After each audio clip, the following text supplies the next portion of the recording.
السلام علیکم۔ Asia 41 news کے ساتھ میں ہوں آپ کی میزبان امنا عباس۔ خبر شامل کرتے ہیں شور کوٹ سے۔ ہمارے بیورو چیف رانا محمد شبیر کے مطابق شور کوٹ کے تاجران کے مسائل کے حل کے لیے مرکزی انجمن تاجران شور کوٹ کے نئے دفتر شہید روڈ شور کوٹ سٹی کا افتتاح کر دیا گیا۔ اس موقع پر نو منتخب صدر انجمن تاجران محمد حسین تاج اور جنرل سیکرٹری حاجی محمد آصف، سابق چیئرمین میونسپل کمیٹی شور کوٹ چودھری عمران رضا، صدر پریس کلب شور کوٹ محمد یونس نومی، چودھری نادر اسلم، رائے رجب علی بھٹی، رانا محمد شبیر، ارشاد بٹ، مرکزی انجمن تاجران شور کوٹ کے عہدیداران، ممبران سمیت تاجروں کی کثیر تعداد نے شرکت کی۔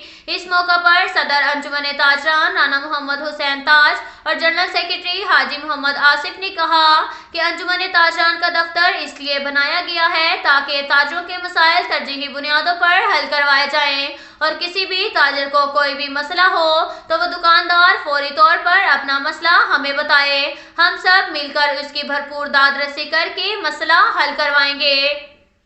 اس کے ساتھ ساتھ ایک اور خبر شامل کرتے ہیں شور کوٹ سے۔ ہمارے بیورو چیف رانا محمد شبیر کے مطابق میاں محمد شہباز شریف کے وزیر اعظم بننے کی خوشی میں مسلم لیگ نون کے رہنماؤں اور کارکنان کی جانب سے موزہ منگن شور کوٹ سٹی میں جشن ڈھول کی تھاپ پر بھنگڑے آتش بازی کے ساتھ ساتھ مٹھائی بھی تقسیم کی گئی۔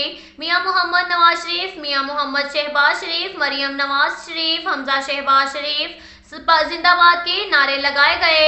اس موقع پر پاکستان مسلم لیگ نون کے رہنماؤں مہر رفیق منگن، مہر غالب منگن نے صحافیوں سے گفتگو کرتے ہوئے کہا کہ عمران خان نے 3.5 سالوں میں عوام کو مہنگائی، بے روزگاری اور بھوک کے سوا کچھ نہیں دیا۔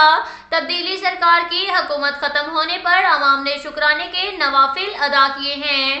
انہوں نے کہا کہ عوام اپنے لیڈر میاں محمد نواز شریف کا شدت سے انتظار کر رہی ہے کیونکہ عمران نیازی نے ملک کو معاشی بدحالی کے جس گرداب میں پھنسا دیا ہے وہاں سے صرف نواز شریف ہی نکال سکتا ہے۔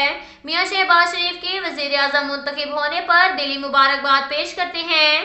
میاں شہباز شریف عمران نیازی کی ملک دشمن پالیسیوں کو ختم کر کے عوام دوست معاشی پالیسیاں ترتیب دیں گے جس سے ملک ترقی کی شاہراہ پر گامزن ہوگا۔ اب تک کے لیے اتنا ہی کافی ہے۔ ملتے ہیں اگلے بلیٹن میں، ہمارے ساتھ رہیے گا۔ اللہ حافظ۔